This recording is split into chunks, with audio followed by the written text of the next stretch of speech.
didn't love LeBron's time here.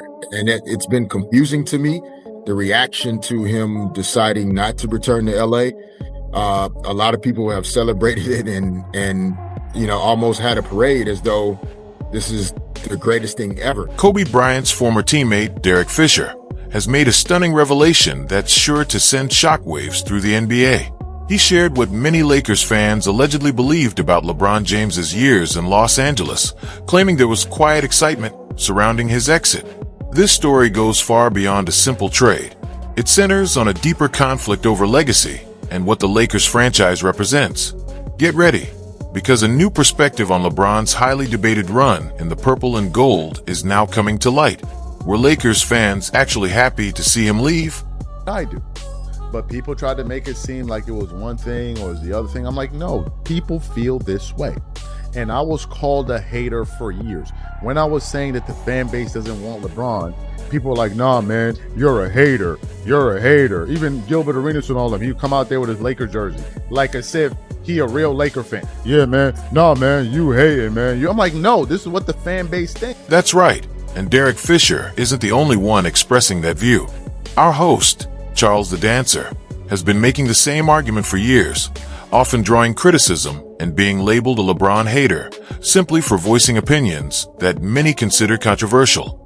For a long time, he stood by his perspective, insisting that this was how a significant portion of the Lakers fan base truly felt. Now that a Lakers icon has echoed a similar sentiment, the conversation has taken a very different turn. The focus is no longer on whether those feelings existed, but on why they remained unspoken for so long.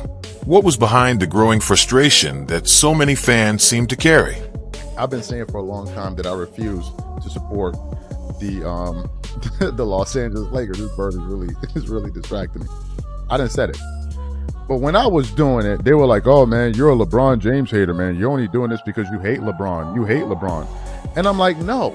A lot of people feel the exact same way. Charles has consistently made it clear that he would not support the Lakers during LeBron's era, and he never hesitated to express that stance.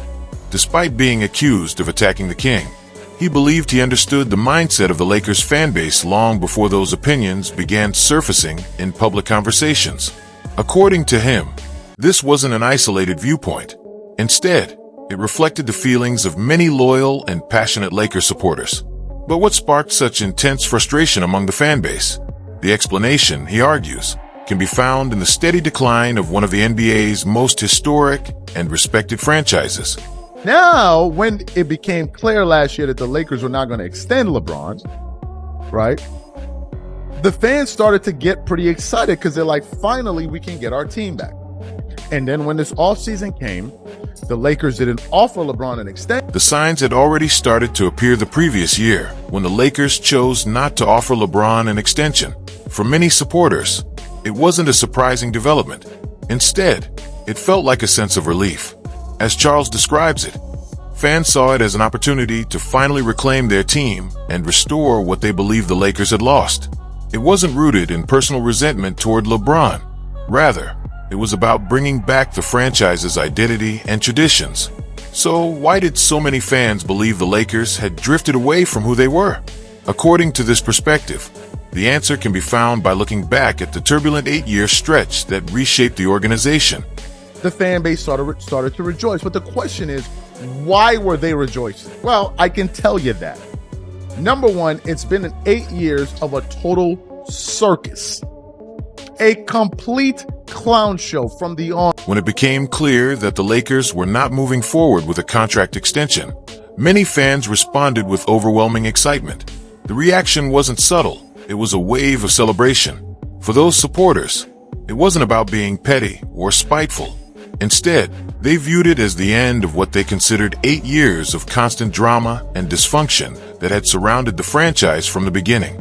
The Lakers, an organization long known for stability and championship standards, had, in their eyes, turned into a non-stop spectacle. So what exactly happened during those years that led so many fans to believe the purple and gold had become a three-ring circus? First year he got there, they were talking about the thunderstorm and the wind is blowing. The thunderstorm is coming, and what happened? They didn't even make the playoffs. You remember that when LeBron did that. The second year, they got Anthony Davis under very unusual circumstances. They were able to win the title in the bubble. LeBron's arrival in Los Angeles was compared to a coming storm, a symbol of the upheaval that followed as the Lakers failed to reach the playoffs in his first season. Although the team later captured the championship in the NBA bubble, many critics continue to attach an asterisk to that title, arguing it came under extraordinary conditions that didn't mirror the challenges of a typical championship run. Whether fair or not, those circumstances fueled ongoing debate and created a sense that the franchise had entered an unpredictable era shaped by unusual events. And according to this viewpoint, the turbulence only intensified from there for one of basketball's most celebrated organizations. Getting swept in the finals, Western Conference Finals, getting swept in round. I mean, it was just a total mess. And then they got Russell Westbrook there. They missed the play-in tournament. Then LeBron turned the entire season into his stat chasing and for trying to catch Kareem. And then Russell Westbrook became the lightning rod for criticism for that year. And then, of course, they drafted Bronny, which had nothing to do with winning basketball games. After the bubble championship, the Lakers endured one disappointing chapter after another, including a sweep in the Western Conference Finals and the widely criticized Russell Westbrook experiment. According to critics, the team's priorities also appeared to shift, with LeBron's pursuit of Kareem Abdul-Jabbar's all-time scoring record becoming a bigger storyline than the franchise's overall success. The selection of Bronny James in the draft further fueled that perception, as many viewed it as a move driven more by personal circumstances than by basketball strategy. Taken together, these moments strengthened the belief among some fans that the Lakers had lost their direction, setting the stage for the strong reaction that would eventually follow. So Laker fans are sitting back and looking at their team, and they're watching all the other teams win championships. They're watching all the other organizations getting smarter and making smarter moves. Meanwhile, we're a freaking clown show. And then there was all of these rumors about LeBron and these guys wanting a maximum contract, and Laker fans are like, are you even joking? While other historic franchises continued making smart roster decisions and adding championships to their legacy, many Lakers supporters felt their team was trapped in an endless cycle of drama and disappointment.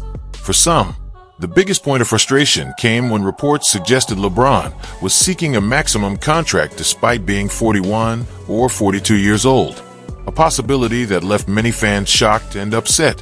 From this perspective, the issue wasn't only about winning games. It was about what they viewed as unrealistic expectations and a growing disconnect from the values the Lakers organization had traditionally represented. As those debates intensified, the fan base itself became increasingly divided, with different groups fiercely defending opposing viewpoints. Then infiltrated the proceedings. What they would do is they would be like, when they were like, LeBron is the GOAT, man, he'd work this and work that. And then when he doesn't live up to his contract, or doesn't play defense, it doesn't do that, man, he's 40 years old, what do you expect? So then why are we paying him all of this money? Many fans couldn't ignore what they saw as a clear contradiction. Some of LeBron's biggest supporters would praise him as the greatest player of all time. Yet when his defensive effort or playoff shortcomings were criticized, they would point to his age, saying, "He's 40 years old. What do you expect?" The host argues that those two positions don't fit together. If age is being used to explain declining performance, then why? He asks, should a player in that stage of his career still command a maximum contract? According to this perspective, that inconsistency, combined with the Lakers' on-court struggles, helped create an increasingly tense atmosphere around the team. So, how did a respected Lakers legend view this entire situation? It's a great question. I mean, I think some of it, you think about the greats of Lakers past, many of those guys were kind of born and raised as Lakers for the most part. Derek Fisher points to the core of the Lakers tradition, explaining that many of the franchise's greatest stars built their entire careers in Los Angeles.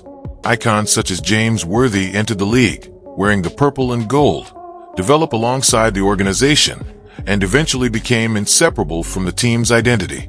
That long-standing connection helped create a powerful sense of loyalty between the players and the fan base. According to Fisher, the issue goes beyond simply drafting talented athletes. It's about players embracing the culture of the franchise and becoming a true reflection of the city they represent.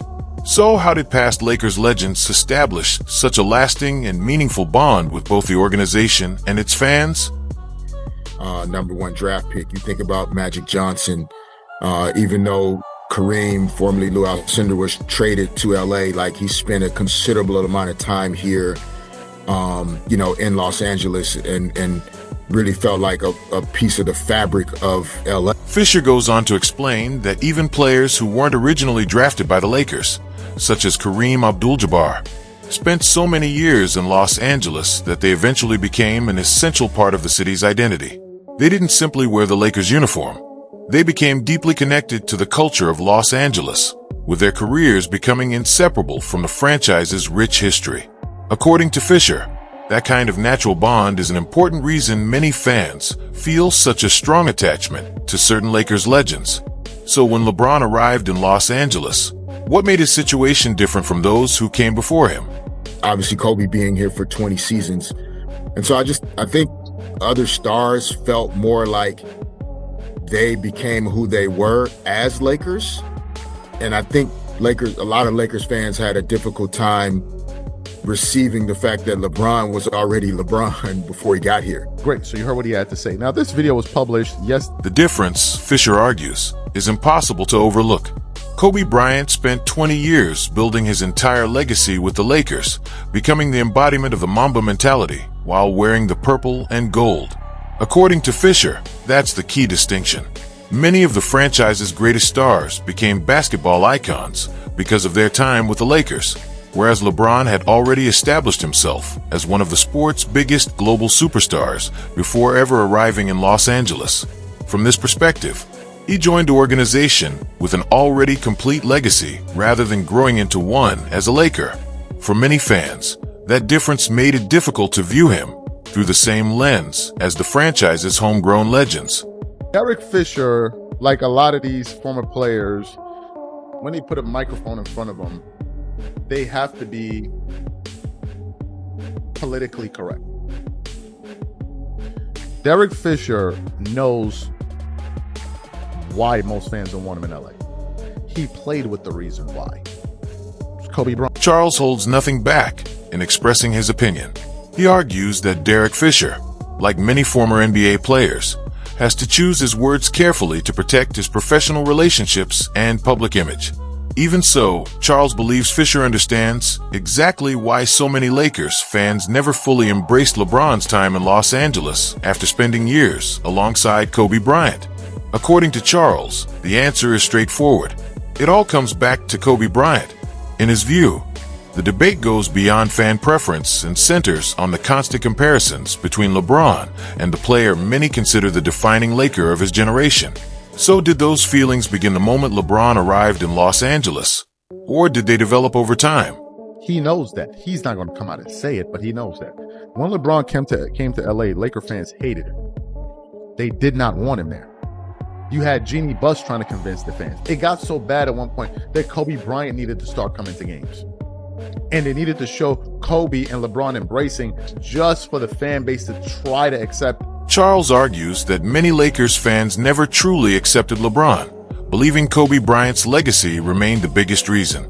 He claims attempts to win over the fan base felt like calculated PR, while accusing media outlets and LeBron supporters of unfairly diminishing Kobe's legacy to elevate LeBron.